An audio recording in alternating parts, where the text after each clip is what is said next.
dal leen ak jàmm ci AGT News chaîne bi leen di jox xibaar yi wér te wóor abonné leen ngir dara bañ leen a raw. AGT News. jërë ngeen jëf mbokk yi ci ànd beeg ñun ci AGT News dal leen ak jàmm gis ngeen ko sax baat bi daa xaw a dee moo tax tey wax ji du bëri El Malick Ndiaye moo am texte bu riche bu am solo lool boo xam ne fisal na ko ñeel le duo Diomaye Sonko et le gouvernement du Sénégal mu dikk ci yu bëri yoo xam ne ay réalisation la. déconstruire loo xam ne itam yenn noonu Sénégal ñi ko doon jéem a teg ci penc mi ngir jaxase xelu sénégalais yi ngir jaxase itam sénégalais yi ak le duo Diomaye Sonko loolu ma waral jàngal nañ leen ko ci tubaab tekkil leen ko ci wolof moom lañ bëgg ngeen teewlu ko waaye leen képp la ñuy ñaan mooy ngeen aimé vidéo bi aimé leen ko bu baax partagé ko ngir sénégalais yëpp mën cee jot xam dëggantaan ci ban yoon la ñu tegu fan lañu jëm ak le duo Diomaye Sonko lan lañ nekk jamono ji di réaliser ci réewum Sénégal nañ teewlu boobu lépp article nga xam ne El Malick Ndiaye def na ko muy lu am solo bu ñu noppee dikkat suñu jàngat gars yi bu leen ko fàtte de aimé leen vidéo bi partagé ko ñu teewlu El Malick Ndiaye. Le processus de transformation d'un pays induit de nombreux obstacles à surmonter yoon wi ñu war a jaar ngir soppi am réew daa bëri ay kàmb yoo xam ne daf ciy daal di nekk ñu war koo mën a maytu ngir mën caa yegg. El Malick Ndiaye mi ngi def benn historique mi ngi naan jadis des leaders charismatiques et visionnaires tels que Mahathir Mohamad en Malaisie, Lee Kuan Yew à Singapour et Mohamed Ben Rachid Al Maktoum à Dubaï ont su allier vision stratégique, projet ambitieux et leadership inspirant pour impulser des transformations systémiques profondes et durables. El Malick Ndiaye daf ne son nañ fii ay leader ñëpp bëgg fonk leen am gis-gis lool ci ëllëgle ca Malaisie ca Singapour ak ca Dubaï ko doon incarné nag dañoo boole woon ay mbir yu am solo mooy am gis-gis xam ne dañ ko tëgg ci anam bu jaar yoon projet mën a suqali am réew boole kook nag ñoom ci boppam seen doxalin seen jëfin ak seen defin nekk luy ñot di ñëpp ngir ñu jëm ci coppite yoo xam ne day jaar yoon coppite yuy xóot a xóot waaye itam yuy yàgg lool moom El Malick Ndiaye mu ne leur réalisation témoigne d'une forte capacité à conduire et à redéfinir opportunément le destin des peuples. El Malick nee na ñoom ñooñee loolu nga xam ne def nañu ko ñëpp teg ci seen gët nekkul leen lu dul seen taxawaay bu mucc ayib ngir changer seen ëllëgum réew te def nañu ko ñoom ñooñee ba àdduna wërngal képp dal ci teg bët. lu waral El Malick Ndiaye wax lu ni mel lu tax mu tàmbalee foofu ca lay dikk nee na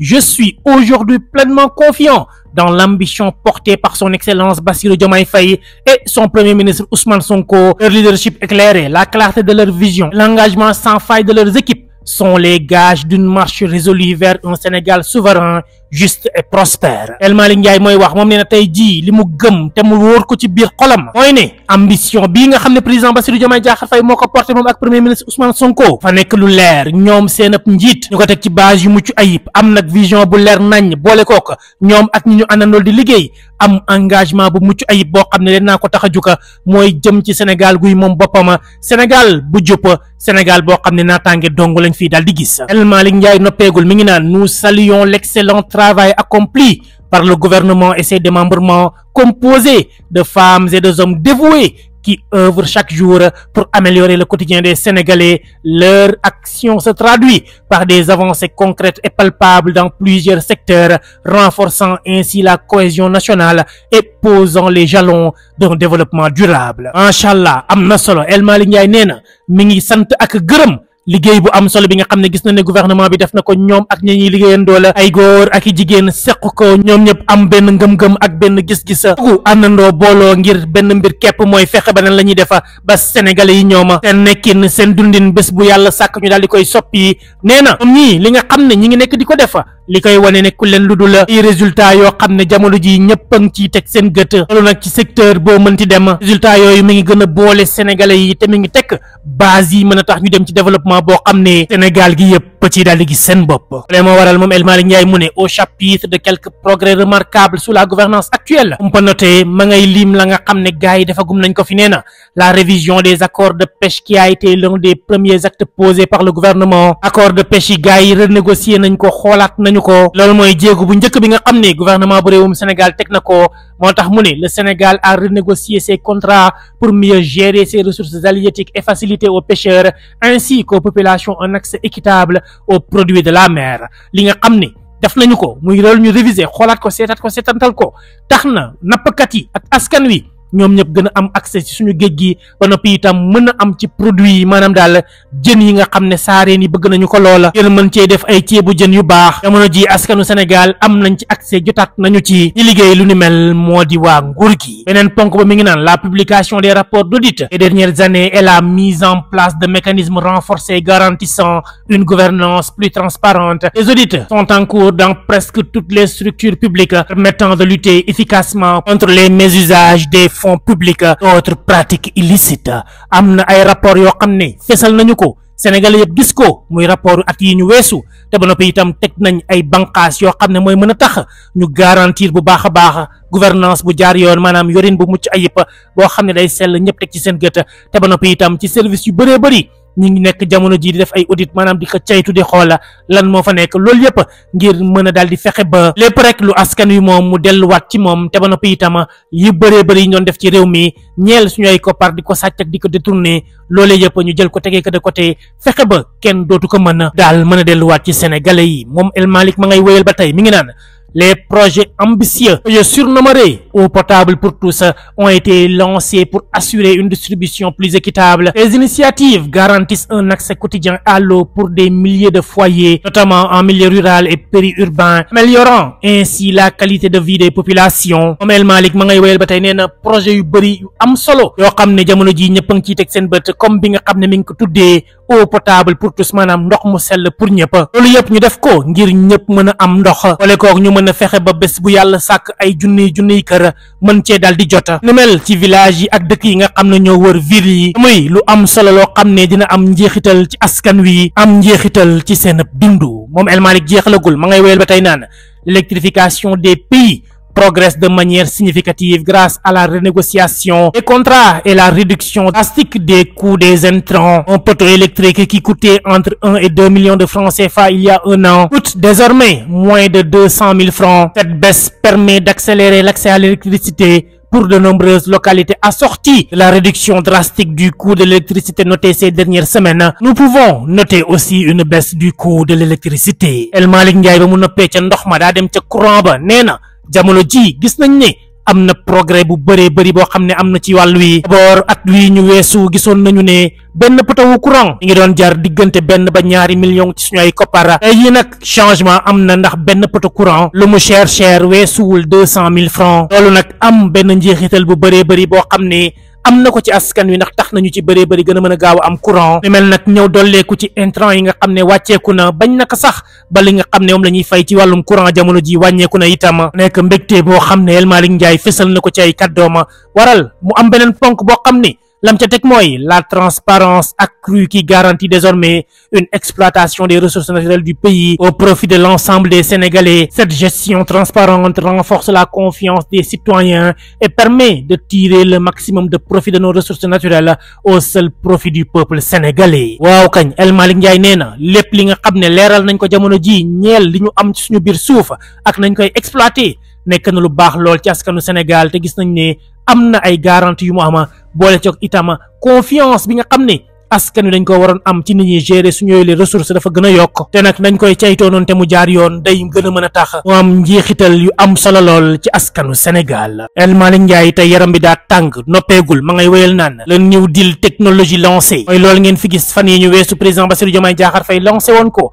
tax mu ne le Sénégal s'engage dans une modernisation numérique ambitieuse, ouvrant la voie à une économie plus compétitive et un accès amélioré aux services publics digitaux. ñun ñëpp xam nañu ne àdduna bi jamono ji digital mooy fa nga xam ne fa la ñuy jaarale lépp loolu moo waral El Malick ne lii gouvernement bu Sénégal def tey jile may jéem a xool naka lay def ba dugal réewum Sénégal ci économie numérique gën cee am taxawaay bu jaar yoon loolu bokk na ci li nga xam ne dina gën a améliorer suñu Sénégal gile déminement loolu moo tax mu am ay ponk yu bëri yoo xam ne wax na ci mu ne le soutien renforcé aux agriculteurs devenu une priorité jàppale mi nga xam ne def nañ ko jëmale ko ci baykat yi dafa bokk ci li nga xam ne moom la état bi daal di jiital tàmbalee ko ci l'épuration des dettes des producteurs fay na seen bor yi ñu ne déetawaay mu ñëw def leneen l'augmentation et la distribution équitable des semences de qualité na nga xam ne noonu lañ séddalee liñ doon joxe ci wàllum jiw lépp dafa tegu ci yoon boole ci itam lañ doon joxe daaw ñu yokk ko te déetawaay mu teg ci la hausse du prix du kilogramme d'arachide pour mieux rémunérer les agriculteurs lañu doon jaayee benn kilo wu gerte dañ ko yokk bu baax a baax ngir baykat bi mën cee gën a gis boppam loolu moo tax moom El Malick Ndiaye dem ci beneen ponk mu ne la sécurisation et la modernisation du secteur de l'élevage rassure les acteurs yi nga xam ni moo di sàmm gi foofu itam ni nga xam ni noonu lañ ko doxalee bokk na ci li nga xam ne gën naa dalal xelu ñii nekk di ci dal di yëngoo oppi nañu ko moderniser nañu ko sécuriser nañu ko El Malick nee na ci benn ponk la lutte intensifiée contre le vol de bétail ñi sàcc njur gi loolu xeex biñ ci daal di sumb gën nañ ko yokk waral mu ne beneen ponk ba la révision imminente de la loi agro-sylvo-pastorale loi bi nga xam ne jëm ci lu ni mel la léegi gars yi nar nañu koo tëggaat loolu moo waral mu ne ñetteelu ponk ba ñeel càmm gi l'amélioration des races et la transformation du ranch de Dolly en établissement public loolu itam nekk na loo xam ne ràññee nañu ko coppite ak avancé yi nga xam ne gis nañ ko tax na El Malick Ndiaye noppeegul nee na le redressement du secteur des transports par le MITA en cours ministère bi nga xam ne moom lañ dénk lépp lu ñeel wàllum transport gis nañ ne ay coppite yu bëri ma ngi fay am El Malick ma nga naan Air Sénégal qui retrouve sa compétitivité sur le marché aérien Air Sénégal ñëpp gisoon nañ ni ko gars yi doon critiquer tey jii bokkaat nañ ci ñi nga xam ne ñi ngi rëcc loo ci boobu lépp secteur te muy lu am solo waral mu teg ci beneen ponk ne la renégociation des conventions du TER pour une meilleure rentabilité TER bi niñ ko négocier woon ak li ci Sénégal doon am El Malick nee na renégocier nañ ko xoolaat nañu ko ngir gën cee mën a am koppar ba tey ci secteur du transport Dakar Dem Dikk qui connaît une réduction positive et révolutionnaire waaw kañ ñëpp ko gisandoo Dakar Dem Dikk am na yu bëri yoo xam ne wàññiwaat na ko ak itam seen doxalin ni ñu ko soppee waral El Malick Ndiaye dem ca beneen ponk naan renégociation du PSD qui a permis de récupérer 25 milliards de francs CFA pour la construction de routes bitumées, facilitant l'intégration régionale et l'accès aux zones rurales. Négociation au PSD bi permettre na Sénégal mu amaat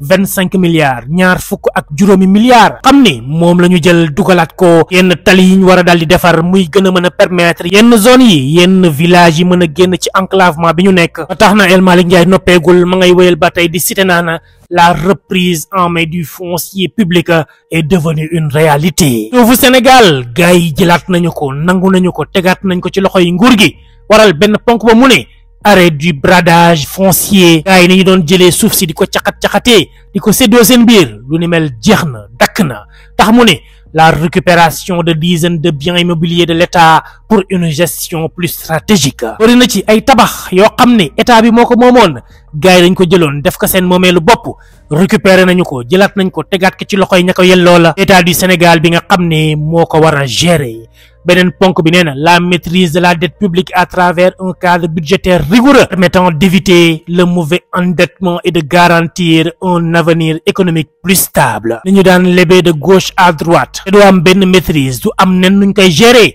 El Malick nee na loolu amatu fi ñi ngi xool naka la ñuy def ba boobule bor ñu mën koo fexe ba mu garantir lépp loo xam ne dañ ko cee nar a def ngir suñu avenir u économie nekk luy mën a stable El Malick Ndiaye ma ngay wéyal ba tey noppeegul dinañ leen yaram bi daa tàng tey nee na l'allègement du coût de la vie mooy li tax ñoom Ousmane Sarr activiste ñoom Pape Moussa Sow chroniqueur ba tey ña ngay tëb di fecc ndax xol bu sedd mooy l'allègement du coût de la vie baisse des prix de denrées de première nécessité riz brisé non parfumé sucre pain huile suukar si dawlin ji mburu mi ak ceeb parfumé lépp la ñu wàññi prix yëpp a baissé tax na gaa yuñ fi lim sànq daal di békka loolee moo waral El Malick Ndiaye ne l'image du pays est redynamisée sur la scène internationale renforçant son attractivité pour les investisseurs et partenaires économiques loolu mooy ponk bi mu jëli maanaam daal Sénégal image am daa gën a rafet ci àdduna wërgal képp gars yi ña ngay daw di ñëw di utali si ñoom investisseurs yi ñoom partenaires économiques yi lenn dong moo ko waral mooy gars yi ñu dénk suñu réew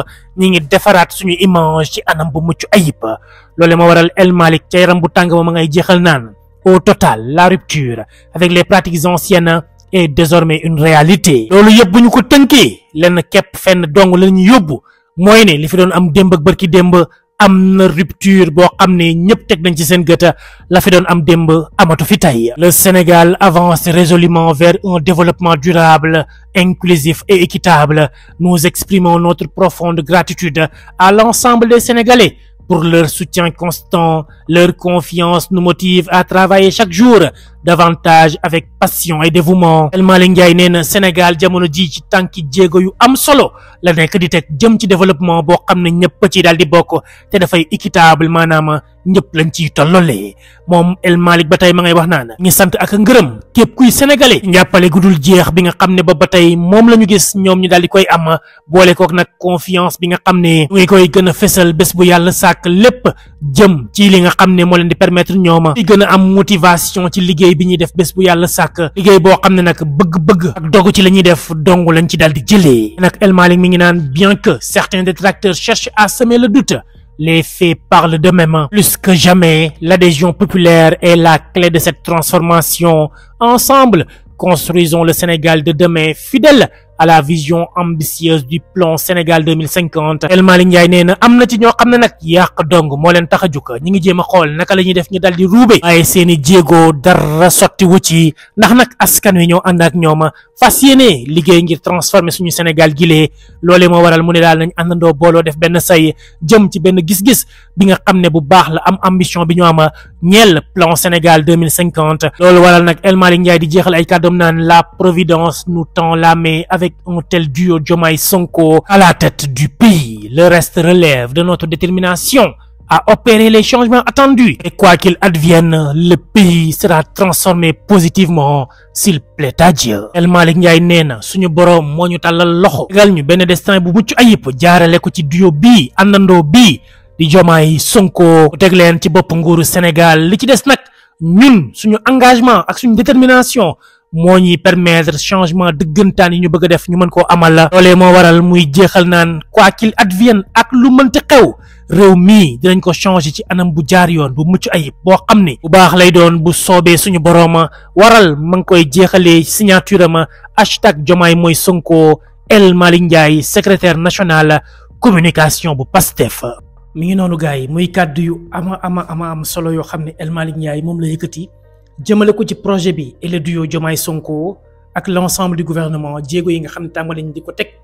ngir suñu Sénégal gi jëm ci souveraineté jëm ci moom boppam. li ma nekkoon kàddu yi nga xam ne bëggoon nañ ko yëkkati par rapport ak El Malick Ndiaye li nga xam ne wax na ko ci duo bile muy lu am solo dana doonga la leen di ñaanal mooy suñu borom aar leen sàmm leen garanti leen musal leen muccal leen ba ñun ñëpp sénégalais yi ñu àndandoo ak ñoom jëm vers ce changement jëm vers le développement dem ci sénégalais yi nekk ci noflaay dund ci naataange goo xam ni foo ko natt rek dafay daal di weesu leen di gërëm di leen jaajëfal joxante ak yéen dig daje beneen yoon ci beneen jàngat